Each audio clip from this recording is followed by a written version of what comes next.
4 விதமான பக்தர்களை பற்றி ஸ்ரீமத் பகவத்கீதையில் சொல்லப்பட்டிருக்கிறது. ஆர்த்தஹா, அர்த்தார்த்தி, ஜிக்ஞாசுகு, ஞானி. கஷ்டத்தில் இருப்பவன்,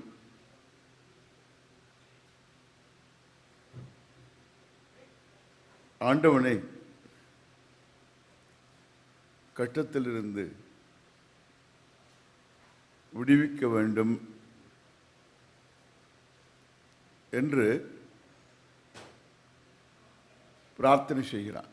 ஆண்டவனிடம் எனக்கு இது வேண்டும் அது வேண்டும் கேட்கும் பொழுது தப்பு ஒன்றுமே கிடையாது.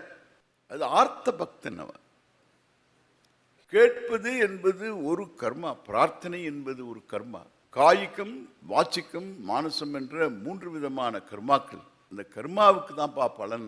அதே மாதிரி அர்த்தார்த்தி, எது வேண்டும் என்று நினைக்கிறானோ அதை அடைவதற்காக வேண்டி அதற்காக ஒரு பிரார்த்தனை பண்றான். நம்முடைய சம்பிரதாயத்தில், மத கோட்பாடுகளில் இது எப்பொழுதும் இருக்கு. நல்ல காரியம் செய்யும் பொழுது முதல்ல பிரார்த்தனை பண்றோம், பூமிக்கு பூஜை பண்றோம், பிஃபோர் பில்டிங் எ ஹவுஸ்.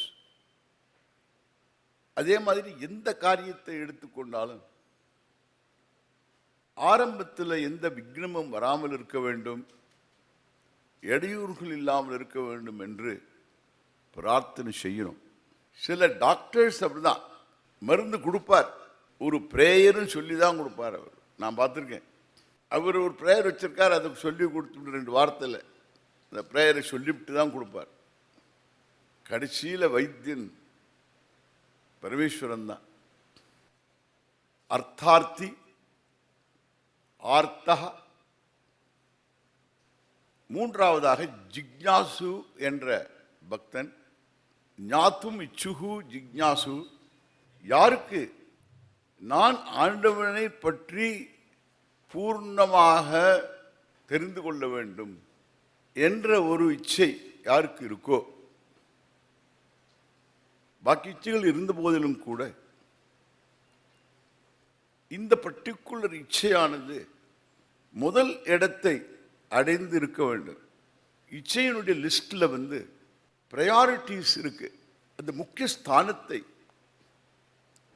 இந்த இச்சையானது ஆக்குப்பை பண்ணுதுன்னா அந்த பர்சனுக்கு பேரு, அந்த ஆசாமிக்கு பேரு ஜிக்ஞாசுகுன்னு பேரு. ஆர்த்தஹா, அர்த்தார்த்தி, ஜிக்ஞாசுகு, ஞானி. உதாரா சர்வ ஏவைத்தே ஞானீத்து ஆத்மைவ மேமதம். எல்லாருமே உதாராக, சிரேஷ்டாக, எல்லாருமே சிரேஷ்டர்கள் தான். என்னுடைய அருளுக்கு, அனுகிரகத்துக்கு பாத்திரமாய் இருப்பவர்கள் தான். இருந்தாலும் இந்த ஞானின்னு ஒருத்தன் இந்த பக்தியினால முதிர்ந்து ஒரு பக்குவத்தை அடைந்து என்னை பற்றி பூர்ணமாக தெரிந்து எந்த விதமான சந்தேகம் இல்லாமல் இருக்கக்கூடிய அந்த ஒரு பர்சன் ஞானின்னு இருக்கானே, ஞானத்தை உடையவன், அவன் நான் தான் சொல்லிட்டான்.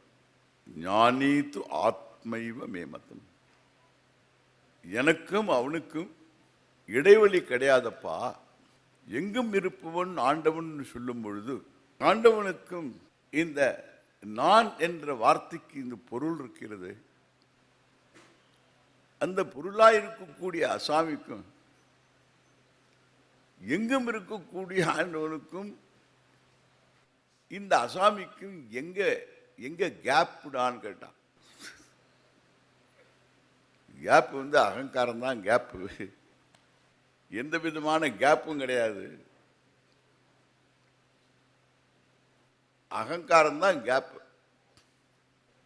இந்த அகங்காரமானது குறையணும்னா, the more you recognize the glories of Ishvara, the less is your ahankara.